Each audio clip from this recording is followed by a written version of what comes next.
Italy was not as it exist today. हर जगह अलग अलग रूलर्स हुआ करते थे।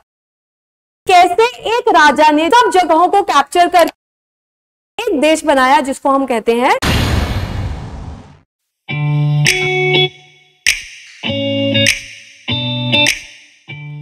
हेलो बच्चों, welcome to our channel. Today we will be starting Italy unification.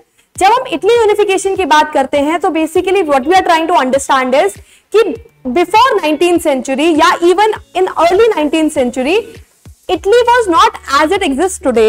It was divided into several states, ठीक है। और हर जगह अलग अलग रूलर्स हुआ करते थे, अलग अलग लोगों का रूल हुआ करता था। एंड कैसे एक राजा ने, जो कि एक इटालियन प्रिंस था, उसने सब जगहों को कैप्चर करके या किसी के साथ अलायंस बनाकर सबको मिलाकर एक देश बनाया जिसको हम कहते हैं इटली, ठीक है।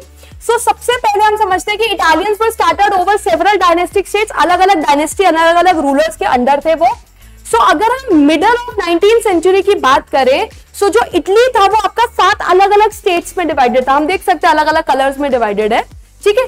सो अगर हम सार्डिनिया पेडमोंट जोन की बात करें तो वहां पर इटालियन प्रिंस था। नॉर्थ ऑस्ट्रिया के किंग्स के अंडर था, ऑस्ट्रियन हैब्सबर्ग एम्पायर के अंडर था। सेंटर में पोप का रूल था। एंड सदर्न एरियाज में कौन रूल करते थे? Bourbon Kings of Spain rule करते थे। ये सब आपस में यूनिफाइड बिल्कुल भी नहीं थे। सो हमने पूरे यूरोप चैप्टर में ये पढ़ा है कि रेवोल्यूशनरीज चाहते थे नेशन स्टेट बनाना, नेशन स्टेट बनाना। सो यहाँ पे हम समझे कि कैसे इटली एक नेशन स्टेट बना।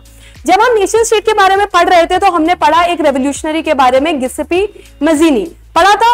उसने बहुत सारी सीक्रेट सोसाइटीज बनाई थी बिकॉज वो चाहता था कि कोई भी देश सेम तरीके के लोग, सेम तरीके के लैंग्वेज, सेम तरीके के कल्चर वाले होने चाहिए और ऐसे कोई भी फॉरेन डायनेस्टी आकर उन पर रूल करे, this is not right. So he was one revolutionary who form secret society.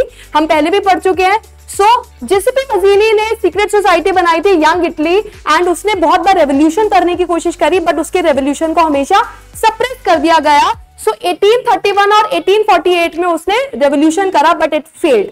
Failed का मतलब ये नहीं है कि उससे कोई इंपैक्ट नहीं पड़ा, इंपैक्ट पड़ा, लेकिन उससे कोई इमीडिएटली चेंज नहीं आ गया। लेकिन लोगों की सोच तो बदली।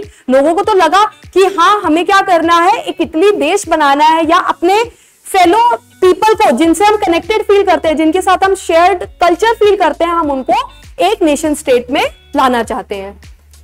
सार्डिनिया पेडमोंट का रूलर हमने पढ़ा था, इटालियन प्रिंस था।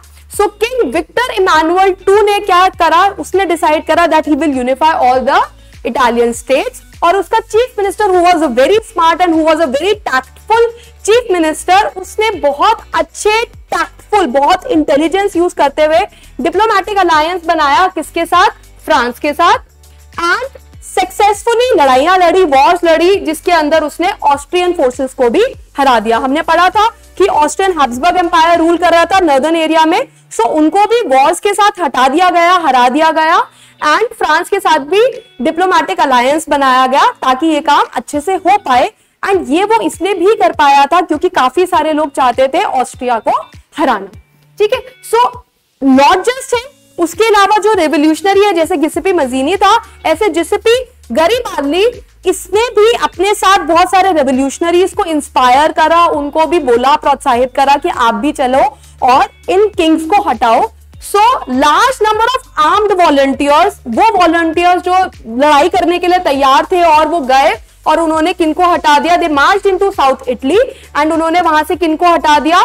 किंगडम ऑफ 2 सिसिलीज पे जाकर कब्जा कर लिया और स्पेन के राजाओं को, स्पेनिश रूलर्स को भी हटा दिया। सो बेसिकली जो इटालियंस अलग अलग जगह स्कैटर थे, अब उनको इकट्ठा करके एक किंगडम के अंदर लाया गया है, किंगडम का पार्ट बनाया गया है, जबकि उनको खुद को भी नहीं पता था कि अब उनका एक नया देश बन गया है। दे नेवर न्यू कि इटली नाम का कोई देश है। इट्स जस्ट कि जब किंग विक्टर इमानुअल II ने उन सबको यूनिफाई करा तो उसको क्या बना दिया गया? King Victor Emmanuel II was proclaimed the King of United Italy in 1861 and now you can see कि जहां पहले सब अलग अलग देश, अलग अलग किंगडम के पार्ट थे, अब ये यूनिफाई होकर क्या बन गए? एक सिंगल देश बन गए हैं, इटली बन गए।